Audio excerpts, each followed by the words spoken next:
What's going on YouTube? Today I'm going to build a Christmas budget $400 Intel PC. It's going to have the Intel i3 6100, the Gigabyte H110M. We're going to do a hard drive from ADATA to SP550. It's a 480 gig solid state drive. The EVGA 430 watt power supply. I have a Corsair, geez, I forgot what it was called, but it's the 100, it's not the 100R, it's the, not the quiet one, but it's the 100. We have HyperTech 212 Evo heatsink and fan for the processor, and 8 gigs, or 4 gigs of ballistic crucial RAM. I went with an aftermarket heatsink and fan for the processor just to make the whole thing a lot quieter. It's going in my mother-in-law's office area and I wanted to be as quiet as possible. So instead of the fan and heatsink that this comes with the processor, I went ahead and picked one of these up for about $24. And it's pretty easy to install. So what we're gonna do today is we're gonna get all this and put it in here, and then we'll go ahead and get it running. First thing we're gonna do is untie all the straps. It's on the back side.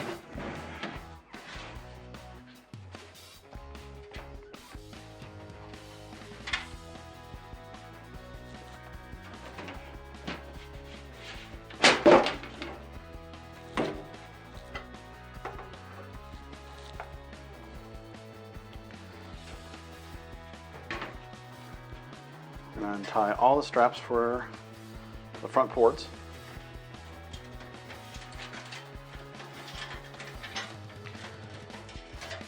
As you can see back here, what we're going to do is we're going to run the power supply. It's going to sit down here on the other side. Run all the cables back here, and anything we can, we're going to hide back here if possible to make it nice and clean through the plastic window. This case already has the little posts for the motherboard, so you don't have to actually put any in. Now they do have some spots, it looks like, for extras if you need to. Alright, so we got our motherboard here. We're going to go ahead and take this out. Comes with 2 SATA cables. The input-output plate that goes on the case. We'll put that on later. And then you have the motherboard. And instructions and a CD for drivers. I like to download the drivers from their Gigabyte's website. These may be outdated. The ones that are most up to date are on the website. And this should tell us nothing. This is actually the least amount of information I've ever seen in a motherboard box. Nice and easy. So this motherboard has the old school PS2 outputs for your mouse and keyboard. Don't really need those anymore. Usually everything's USB, so it's got 2 USB 3.0 ports, 4 USB 2.0 ports. It does have a gigabit Ethernet, and then you have your audio jacks, and then it does have HDMI out. It has 2 RAM slots, so if you want to upgrade the 8 gig that we have, you'd have to, instead of get another 2 4-packs, you'd have to get 2 8 gig packs. And then you have 4 SATA cable spots, and then you have some PCI Express slots here as well. So let's go ahead and get the processor ready here. Now on the motherboard.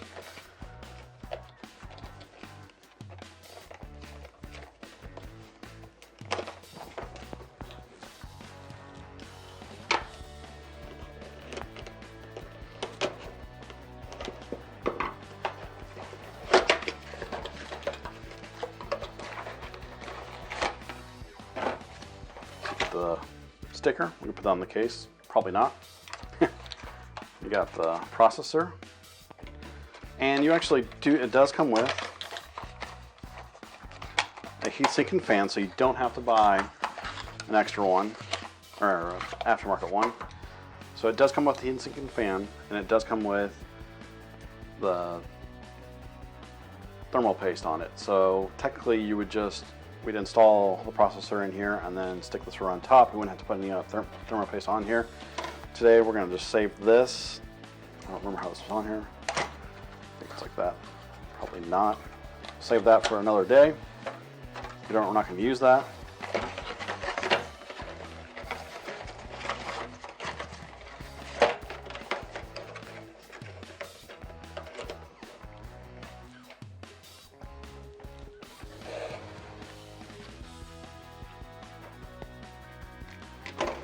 Alright, we're going to install the processor. Alright, so heatsink and fan aftermarket one I got does not fit this processor. I'll have to order a different one. So we're going to, for now, put the stock one on. So, first thing I want to do is I want to look at, as you can tell, first of all, wiring on this has kind of gone through the fan, but it's got a little wire separator right there.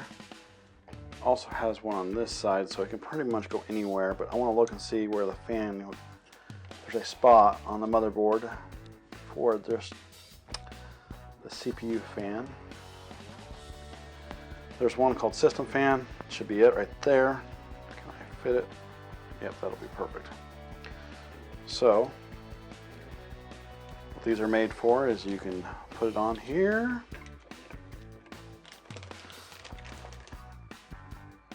press down, done. Press down on the opposite end, click. Press down on one side here, click. And that one's click. Make sure we're all good. We're good there. We are on. And then plug the system fan on. Try not to force it. There we go. What I like to do is I kind of get it away from the fins of the fan. Whoops, that does not do that. Well, I want it to. So give it a little room here so it does not hit the fan, and we are good.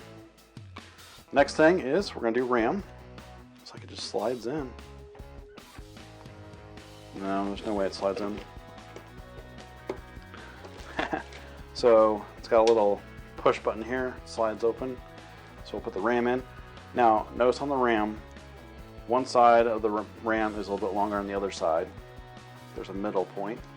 So that will show you what you need to do as far as getting the RAM in.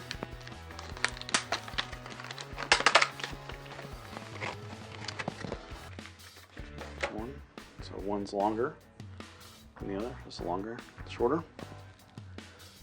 And then we will put it in evenly. Now, it does take a little pressure to lock in. And it clicks right in. And the next one.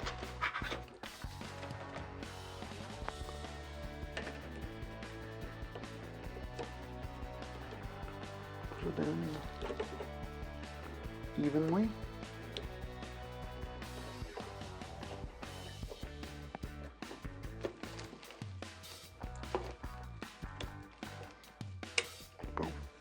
There we are. RAM is in. Good to go. Now we can get this, place it in the case. The case usually comes with some zip ties and various screws and standoffs. Now there's different standoff positions. We're going to only need, as you can see, there's two close here, two close to each other here, none in the center, one here that's a little offset, and then one right here. So we're going to only need these two, because it looks like that, and the same thing over there, so they're pretty much the same in distance. And then there's one right here, it's offset for this one, and then one back here for this one. So you're going to set this in here nice and easy and kind of line them up with the input output pins,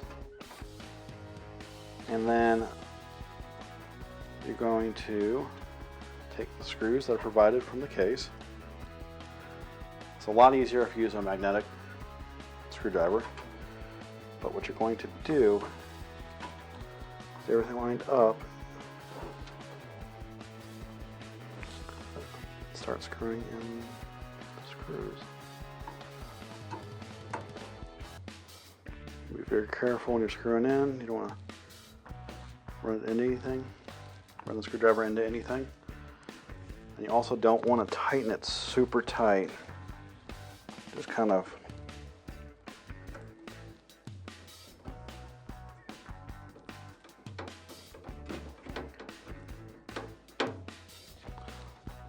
in there so it doesn't move around.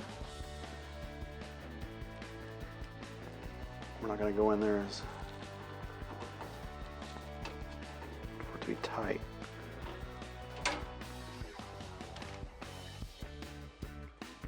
If you ever run across a motherboard that fits in here and maybe you don't have a standoff area for it, for one of the holes, don't worry.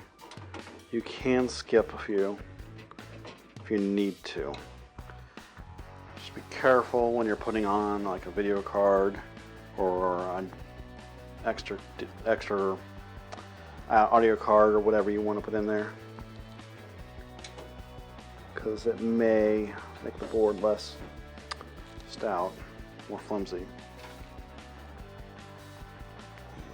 the last one here.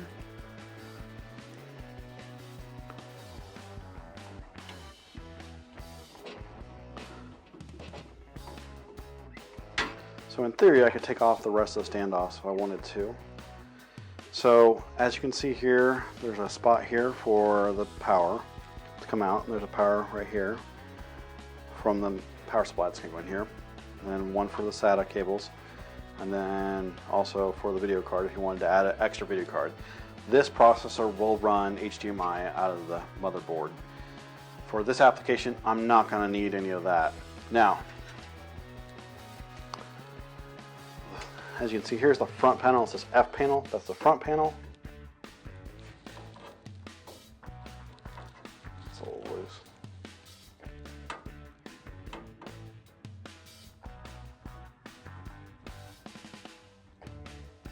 Standoff probably is loose. Was loose. All right, so you got the front panel, which you have a reset switch right here. Then you've got some that says power LED plus positive and negative, LED, hard drive LED, and power switch. So you'll need those, and we'll bring those up nice and neat right here. Then I have front USB right here. That looks like it actually can go right here. So we'll run that nice and neat up through here or right here. Let me flip it over. And then I have HD audio in the front, which there should be one says audio, and it matches right there. So we'll plug that in there so we can get audio in the front. So everything is ready right here for putting the power supply in, getting everything plumbed up. That's what we'll do next. I did get the solid state hard drive. Is a 2.5-inch hard drive. I do realize that I only have 3.5-inch slots here. We'll have to order a hard drive, 2.5-inch hard drive slot to fit in here. So we have the power supply here, and as you can see, there is a fan on top or bottom, whichever way you look at it. And then on here, there's actually a fan slot or a vent, and it does have a filter on it. So if this is going to sit on carpet, it is not a good idea to put the fan on the bottom. If it is going to sit on a desk, it'll be all right for using this. So it actually has a nice, this thing fits real nice and easy up here, up in here. And then 4 screws that go in here. I thought the power supply comes with the screws, but apparently not. It does come with a power cable, another power cable.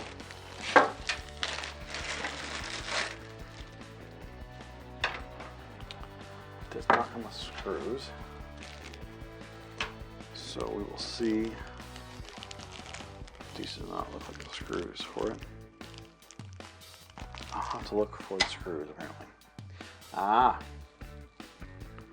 I bet these screws work for a motherboard.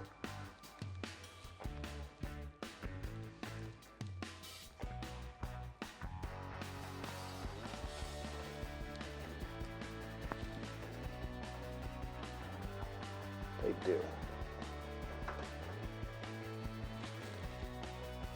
So the screws for the motherboard, the extra ones work for the power supply. I bought this power supply for my server computer to replace my old one. I was pretty sure it came with screws, but apparently not. EVGA? What's going on with that? Oops, not it.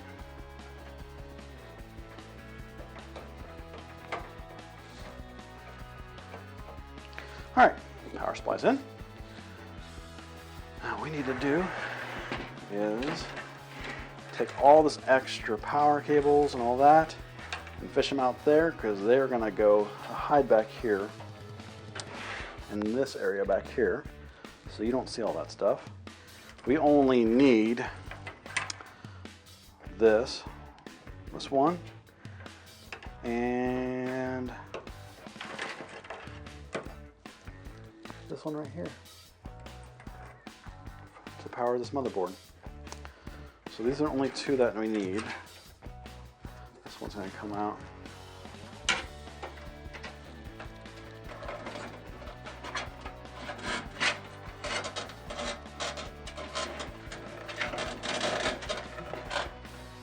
So let's get those out through there. Table here. Oh, and we'll need a SATA one to power up our hard drive. Looks like it comes with a bunch of SATA ones.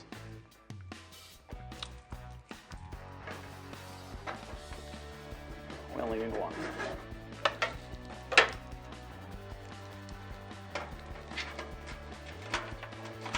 I'm not going to bore you with the zip tying and making it neat, but I'll show you what it looks like when I get done. All right, I have everything wired up now with the case on it on the back side. So you can see here, I have the power cable going to the motherboard, the two SATA cables. I did add a DVD-ROM drive so I can install Windows. Then we got the USB 3.0 from the front panel right here. Then we have the audio jacks that go down to here. And then we have also another power source that goes up here to the motherboard. And then these are all the front panel, the reset switch, power switch, hard drive LED, and power LED. I went ahead and got a 3.5 to 2.5 inch drive mount from Micro Center for about $7. And I went ahead and mounted it down there where the hard drives go. And as you can see, any power cables that I didn't use, I put behind and underneath and tied them up. So this is probably the best I could do with this case. There are some cases that have rubber molds right here, so you can't see the cables running back through. I probably could have spent a little bit more time on it, but hiding the cables, I think it's probably the best for right now. So let's go ahead and fire it up. All right, let's go ahead and fire it up.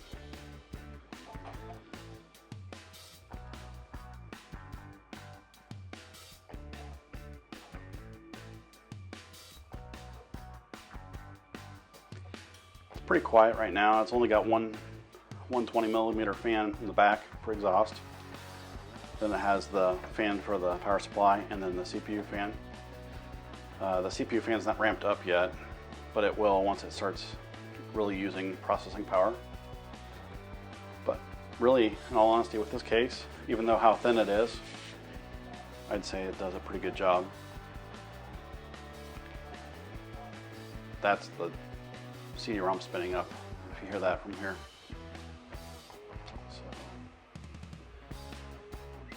files loaded. It shouldn't take too long to install Windows with a solid-state drive, but here we go. You can use a USB to install Windows. but I went ahead and put a DVD-ROM drive in so that way my mother-in-law can create DVDs.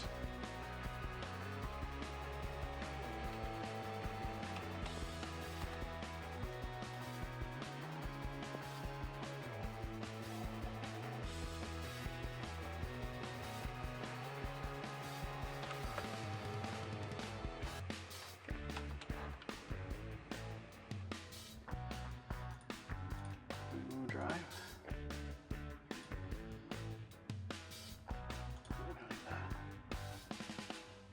Good to go here. And it's going to copy the Windows files to the hard drive. While it's doing that, I'm going to shut the camera off and I'll get the case front on this and kind of explain what I like about the case, what I like about the components I put in here, what I don't like about the case, because there are a few things I didn't like about the case, but for $50 it wasn't that bad of a deal. All right, Windows got done installing. Took about a little bit longer than I thought for the solid state drive, but no less, probably 10 minutes max. So I went through the pricing. All the prices actually went down since I bought it a little bit. Spent $50 on the case, spent $110 on the processor, $50 on the motherboard, $60 on the motherboard, $55 on the RAM, $17 on the DVD-ROM drive, $130 on the solid state drive, $7 for the 3.5 to 2.5 carrier, and then we have the power supply, which was $35. Other than that, it turned out really well. It's, I don't know, you probably can't hear it because I've got a lav mic on, but it is really quiet. They do have two 120mm fans on top that you can put here. That doesn't come with it. It comes with one in the back for exhaust, and you got one for the power supply. I believe they do. They have two in the front that you can put in here, and there's vents on each side. And then that's pretty much it for the fans. The casing itself is actually, it's pretty thin. I'd like to be a little bit more thick. It's pretty sleek. I like it. Other than that, for $50, you can't go wrong. They do have a silent model for the 100R. I think it's an extra $10. It's probably a little bit thicker than this. Other than that, if you have any comments, go ahead and put them down below and I'll answer any of them. Go ahead and put a thumbs up if you like the video. Subscribe if you want to see more videos like this. And other than that, see you next time.